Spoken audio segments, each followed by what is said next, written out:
The Sale of Champions, and we have with us now the president-elect of a group that's connected in a big way with this, Mississippi 4-H, and that's President-elect Morgan White. We have to use your title. How are you today? I'm doing good. Yeah, you look like you're just pumped up and ready to go here. I am. Now, let me ask you this. When do you officially take office? I will take office for president in May.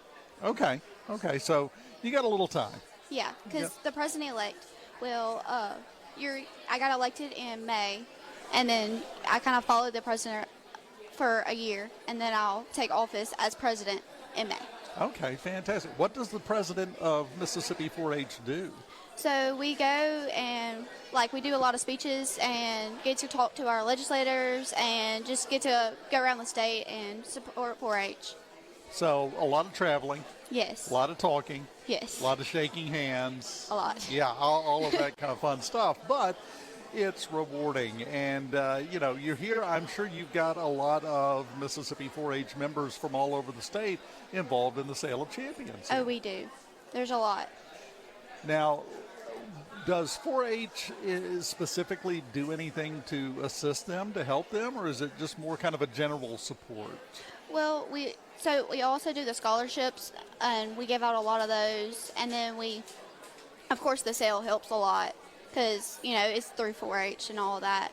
But then we also give them for, all friends and whatever, because it's a big, we all support each other. So it's a neat experience. Now, how did you get involved in 4-H? Well, my mom was an extension agent before I was born, and then when I was little. And so I've kind of always been in it. And then when I turned 8, I started showing all the time and I've pretty much shown everything. Well, let me ask you that because it's a great perspective for us to have, because I've been talking with other people here about the looks on the faces of the young people as they come through. It's a mixture of excitement and terror. Tell us a little bit about that experience of showing.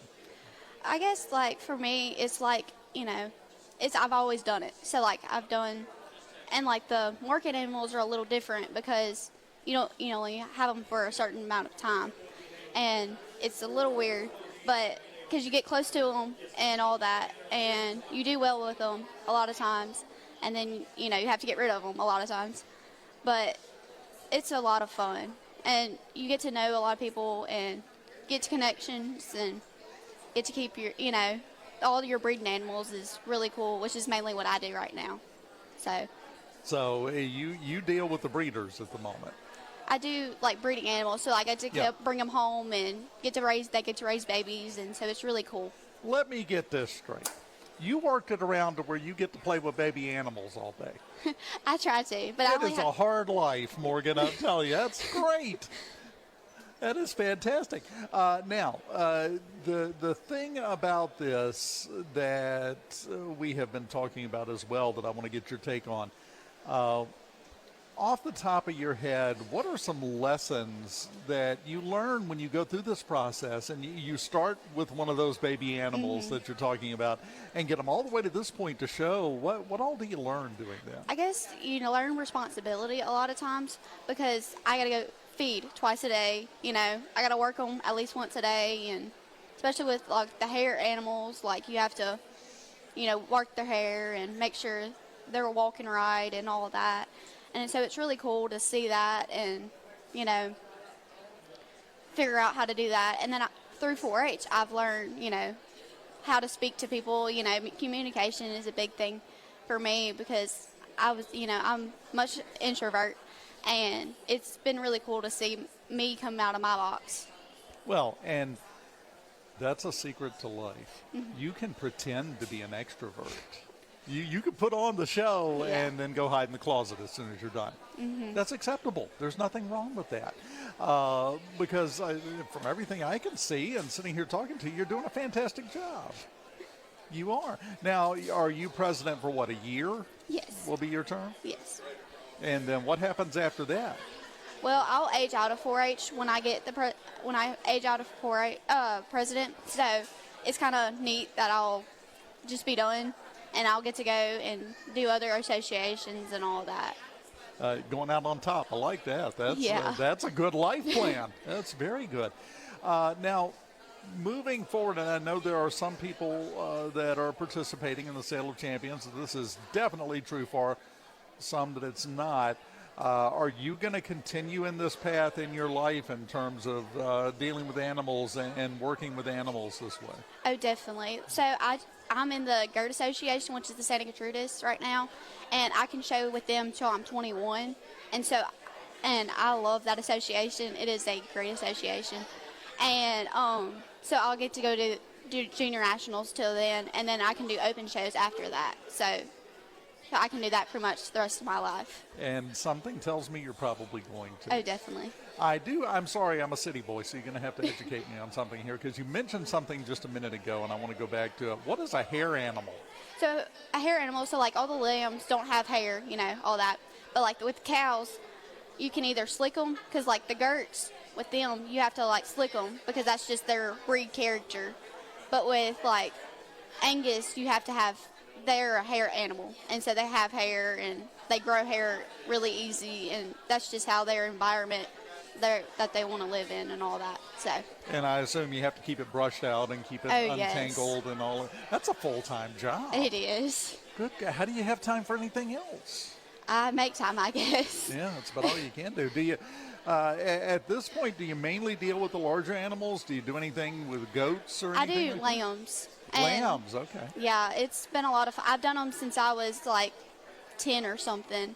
I don't know. I did goats before them, but I've done lambs, and for me, it's really natural to do, to show a lamb. And so it's weird because with the cows, it's not natural, and I have to work on it. But the lambs is I can not work on them, and they're still fine with me. Well, a little more manageable. Yeah, and it is. I think it's partially because a lamb can't step on you and squish you. Yes. It gives the cow a slightly different perspective on it does. But that's okay. That's part of the skills that you learn here.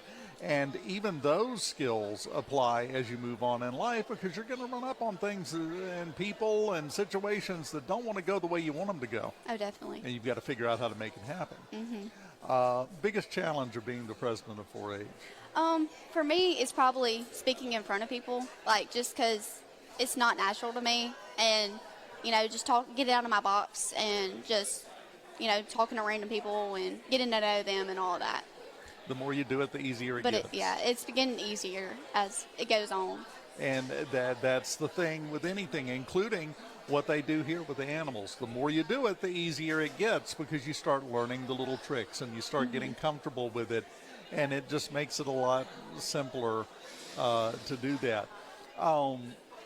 Talking about the animals and what these kids are going through and what they're doing, is it a fair statement to you, because you're in the middle of this, is it a fair statement to say that this is where a lot of the future farmers and ranchers are coming from?